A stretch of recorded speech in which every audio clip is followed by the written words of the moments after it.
उत्तर प्रदेश में कई जगहों पर पुलिस और प्रशासन ने सड़कों पर ईद की नमाज पढ़ने पर रोक लगा दी है।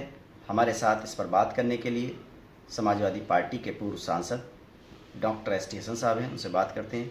डॉक्टर एस टी हसन साहब, जिस तरह से सड़कों पर नमाज पढ़ने की रोक लगाई गई है, तो क्या जो जगराते होते हैं या माता की चौकी होती है या दूसरे जो धार्मिक कार्यक्रम होते हैं, क्या वो सड़कों पर करना जायज़ है? देखिए, ये धार्मिक कार्यक्रम होते हैं। अगर किसी को कोई ऑब्जेक्शन नहीं है तो हमें कोई इतराज़ नहीं है कि सड़क पे जगराते हों, माता की चौकी हो। हमें इस पे कोई इतराज़ नहीं है। थोड़ी देर के लिए होते हैं और हमें इस बात पे इतराज़ है कि अगर 1 घंटे के लिए ईद की नमाज के लिए सड़क डाइवर्ट कर दी जाती है, बंद कर दी जाती है, तो उसकी इजाज़त क्यों नहीं है? यहाँ तक हो गया कि आप अपने घर की छत पे भी ईद की नमाज नहीं पढ़ सकते जी। तो आपने देखा होगा कि कांवड़ के महीने में रूट डाइवर्ट होते हैं 2-2 महीने के लिए। किसी को कोई एतराज़ नहीं होता क्योंकि सब एक दूसरे के धार्मिक रिचुअल्स का सम्मान करते हैं। हम गंगा जमनी तहजीब के मुल्क में रहते हैं, प्यार मोहब्बत के मुल्क में रहते हैं। हमें इन तहजीबों को बिगाड़ना नहीं चाहिए, वरना हमारी आगे आने वाली नस्लों को इसका बहुत बड़ा नुकसान हो जाएगा। तो ये बताइए कि जिस तरह से नमाज सड़कों पर पढ़ने की रोक है, तो इस फैसले को जो कई जगह पे जैसे संभल में और शहरों में रोक के लिए प्रशासन ने, पुलिस ने कह दिया है पीस कमेटी की मीटिंग में कि छतों पर भी नमाज नहीं होगी, लाउड स्पीकर की भी इजाज़त देने से मना कर दिया है संभल में। तो इस फैसले को आप किस तरह से देखते हैं? क्या इसमें ये जो है भेदभाव वाला फैसला है? देखिए, जो हालात इस वक्त हमारे साथ हो रहे हैं, हमें कहीं ना कहीं अपनी मजबूरी और कमज़ोरी का एहसास होता है कि इस तरह के डिस्क्रिमिनेटरी ऑर्डर्स क्यों होते हैं। हम भी तो इस देश के निवासी हैं, हमारे पास भी तो इक्वल राइट्स हैं अपने धर्म को फॉलो करने के। तो हमें जाहिर है, हमें इस बात का एतराज़ है कि सबको छूट होनी चाहिए अपने धार्मिक कार्यक्रम करने के लिए। ये हिंदू मुसलमान कर करके सियासत कब तक आगे बढ़ती रहेगी, जिसका नुकसान देश को बहुत बड़ा होने जा रहा है।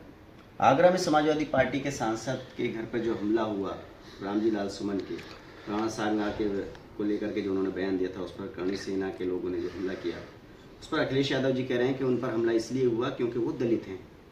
क्या कहना चाहेंगे? यकीनी तौर पर वो इतनी बड़ी बात नहीं थी जिसका इन्होंने सुई का पहाड़ बना दिया।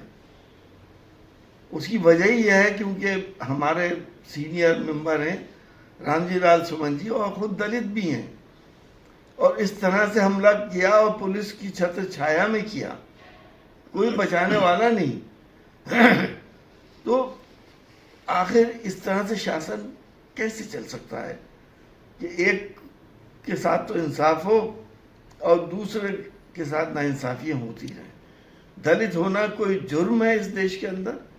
हम अल्पसंख्यक और दलित टारगेट हैं इन तमाम पावर्स का जो इस देश के ऊपर इस वक्त राज कर रही हैं। बड़ी बात आप कह रहे हैं कि मुस्लिम और दलित जो हैं वो निशाना बनाए जा रहे हैं देश में, और जो सत्ताधारी दल हैं उसकी वजह से। देखिए, इस वक्त बीजेपी के पास बताने के लिए कुछ नहीं है। इतना लंबा शासन हो गया, गिनाने के लिए क्या काम है? बेरोजगारी, महंगाई, किसान किस जगह पर है? इन तमाम मुद्दों को छुपाने के लिए हिंदू मुसलमान तो करना ही है, तो हिंदू मुसलमान कर रहे हैं और अपना उल्लू सीधा कर रहे हैं। देखिए, समाजवादी पार्टी के नेता का साफ तौर पर कहना है कि सड़कों पर नमाज पढ़ने से रोक लगाई गई है, लेकिन जो दूसरे धार्मिक अनुष्ठान अगर सड़कों पर होते हैं तो हमें कोई आपत्ति नहीं है और इसमें भेदभाव नहीं होना चाहिए। सबको अपने धार्मिक कार्यक्रम जो है करने की बराबर की आज़ादी होनी चाहिए, सबको बराबर के अधिकार मिलने चाहिए। उन्होंने बड़ी बात ये भी कही कि देश में मुस्लिम और दलितों पर हमले हो रहे हैं और ये सत्ताधारी दल की तरफ से किए जा रहे हैं।